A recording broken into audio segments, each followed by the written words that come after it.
I have been sick of this problem. I have been sick of this controversy over living wage or minimum wage. And I believe that something is seriously wrong with the heads of many of our leaders.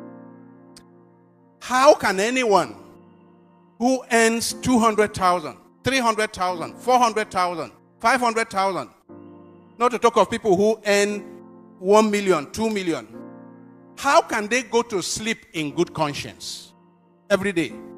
How can they go to sleep in good conscience and come out to sit down in a boardroom to discuss the sustainability or otherwise of paying 60,000 to the poorest of workers? How can we go to bed and sleep, all those who belong to the elite, who earn 2, 3, 4, 500,000, 1 million? How can you go to sleep in good conscience, I say, if you still have any conscience? How can you go to sleep in good conscience and come out to be debating? I hear people on TV, I watch people on TV, experts, economic experts, corporate executives, government officials, who are taking home more than $1 million in a month. And they are there arguing that 60,000 or over will destroy the economy. It's not sustainable. How wicked! You give 60,000 to a poor worker, a poor worker who may have a family of 2 or 3 or 4, for his feeding, for his accommodation, for his house rent, for his medical care, for his children's school fees. How wicked! How blind! How can we do that? And we think that God will bless our country? We think that it is by bringing a new national anthem for God to bless our country? How can you commit this crime against humanity? For me, this is a crime against humanity. Because the poor people who cannot afford to buy gari, I'm not saying they will buy that they are to buy sardine. I'm saying buy gari, poor people who cannot buy gari. I'm not talking of meat or fish. Poor people are dying because they have no money to cure malaria. How can you go to sleep in good conscience? Those of us who belong to the elite, how can we go to sleep with good conscience and we are debating and we are discussing and we vote 500 million naira to meet and debate about paying 60,000 to the poor? My dear friends, I see this as a new form of apartheid. Nigeria is one of the most unequal societies in the entire world. A society where it's like the animal farm. A society where we have conspicuously rich people, people who are living in conspicuous consumption, and others who are in deplorable, dehumanizing poverty. If you have somebody in this country that takes home 1 million naira, I mean 1 million, I'm not talking of 30 million naira, 1 million naira in the month, and he can open his mouth to be part of a discussion about the poor getting 60,000 naira. I say anyone who earns up to 1 million naira in the month should keep his or her mouth shut when he hears them debating about taking 60,000 for the poor. More than 60 years after independence, we are running an apartheid society. This time it's not racial apartheid, it's economic apartheid. We are running an apartheid society of people of conspicuous consumption, flying in private jets around at government expense, people who are riding 4, 5, 6, 7 SUVs with pilot vehicles, chasing the poor out of the road, and poor people, you are debating, you are discussing, you are over 60,000 for the poor. You insult the poor by saying 30,000, and later you say 48,000, and now you say 60,000, and you pay more than 60,000, you come out with 62,000. You insult poor Nigerians. I say there is hardly any society I know that is as divided as the Nigerian society. And a society that is so divided is just sitting on a keg of gunpowder. I have warned here before that the revenge of the poor is at the corner. The revenge of the poor is at the corner. I am not calling for it, but it will happen as night follows the day. Because when you so reduce people, you reduce people to this dehumanizing level. Nature does not allow a situation of islands of affluence amidst a sea of poverty. Nature does not allow it. And let me warn those in the elite. Let me warn those in the tripartite committee of government. Let me warn that it is in the course of nature that when a predator continues to devour the very resources that the predator needs for his own sustenance, nature will take out the predator in order to have equilibrium, in order to have a measure of equilibrium. Nature is about balance, you know. All of nature is about balance. And human beings are part of nature. And Nigerians are part of nature. If the predator who needs the animals in the kingdom, it needs the animals to survive, if it is recklessly devouring the very animals it needs for its own survival, if it is devouring it recklessly and senselessly, nature will step in and remove the predator so that there can be balance in the system, in the ecosystem. Let me warn that all those who are in government, I have not confirmed, that there are people taking home almost 30 million naira in the month. And you have the guts and you have the temerity to sit down, and your conscience allows you to sit down to discuss about 60,000 naira for poor worker for the whole month, and you are the one that has all the opportunities of Esther code and all kinds of perquisites of office. You sit down to discuss about 60,000, and that is all that the person will have in the month. You sit down to discuss this and come out and say this is not sustainable. How is 30 million naira sustainable in that economy? How is it sustainable that the leader has 100 SUVs going with him to the airport? How is it sustainable? How is it sustainable that government leaders junket around the world? How is that sustainable? I say we are committing a crime against humanity. And if we do not repent and retrace our steps immediately, the revenge of the poor is at the corner. Do not hold me responsible, because while the devastation was on, I did not keep quiet.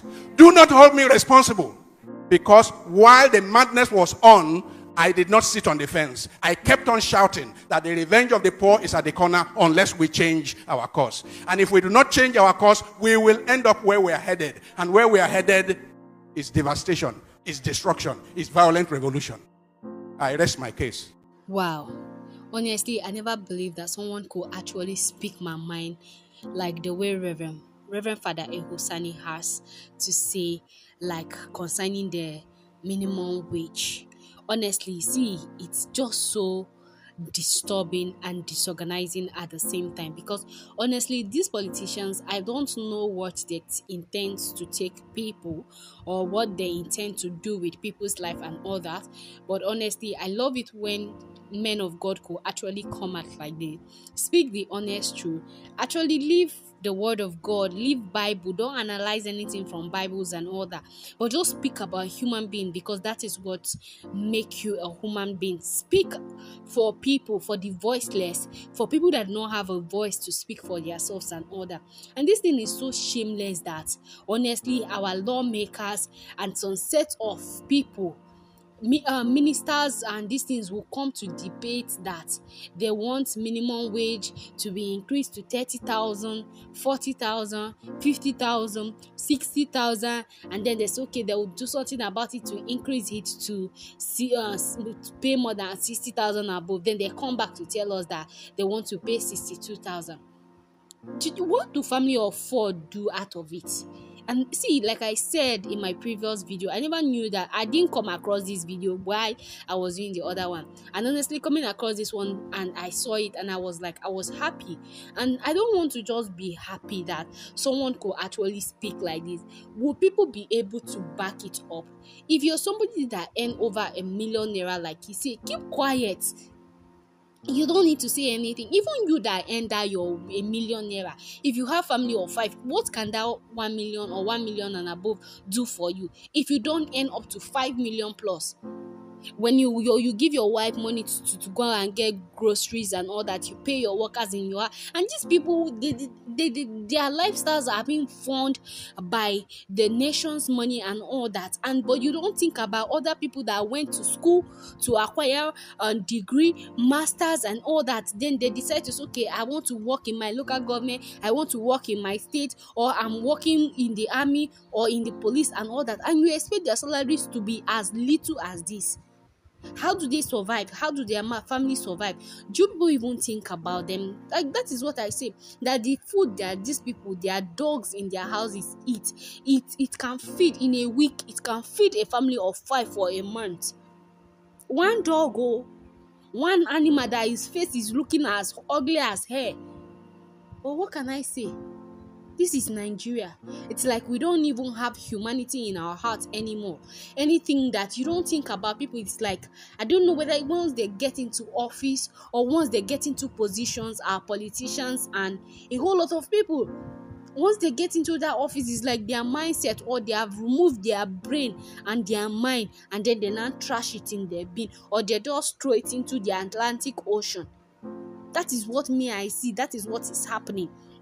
Because I don't think that people that has feelings, blood flowing through their vein, that can think, that have mind of their own, can actually belittle some set or categories of people to that point. It's bad and it's inhuman, honestly, because I just feel like Nigeria is just a total disgrace and a total mess at this point. That is what I can say, because you are being employed into office as ministers, as governors, as president, as anything you could call. So far you are under the government, you're there to serve.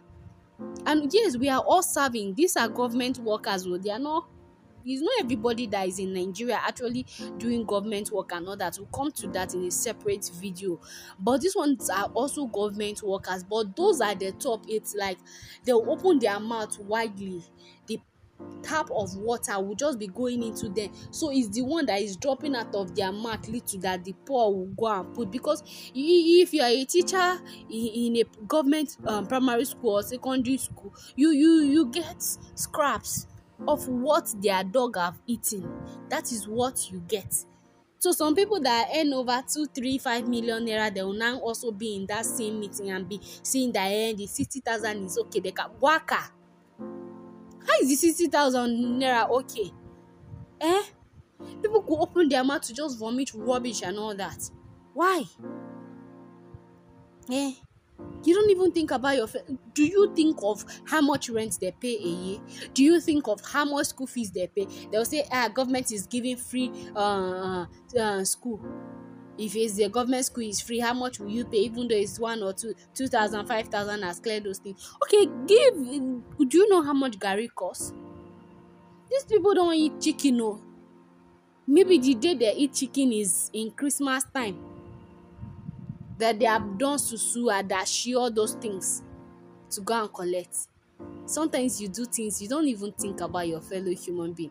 Do you know one thing I believe, that these people believe that they feel like there is still riches after death. They feel like they're going to carry their riches and all that to their grave, or to their next life, or to the world they are going after this one.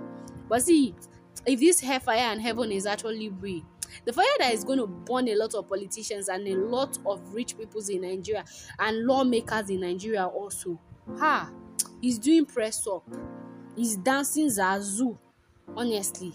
Because that is what I just feel like. I'm just so angry with the way our country, our economic sectors and all that. And this thing pains me a lot, because people that see how the economic sector eats in the world, in Nigeria, in Africa, and then they open their mouth to see for me these things. Honestly, they still have the stomach to come and say, it's okay now, it's okay, let them manage it. Manage go where? Manage it to where? Do you know how much a mudu of garri costs? Do you know how much a mudu of a cup of rice costs right now? 500 naira. Okay, what if your house? I remember back those days, we used to cook at least 5 cups. And we were just family of how many? 5 back then. My mom, my 3 brothers with me, because my dad was outside. I could remember we could eat once, it will still go around again. We are children that are picky eaters that time, so probably the rest could be there. She has to look for people to go and dash it around our neighborhood so that it doesn't go to waste. Then I'm imagining now how is life like for people, and you see children become armed robbers and all these things on the streets, prostitutes and all that, and you say it's their parents' fault. How do you want them to do? How do you want them to cope? Some people, they can't even give their children food, talk more of giving to give them a better life. When their children turn out to be something, they say it's their parents' fault. They don't have money, they want to give birth. Why? Why must you belittle people to such level? All in the name of because you are in the government house or you have a position that you are better, your life is better than them. Do you think? Do you sleep well at night? You sleep peacefully without no distraction.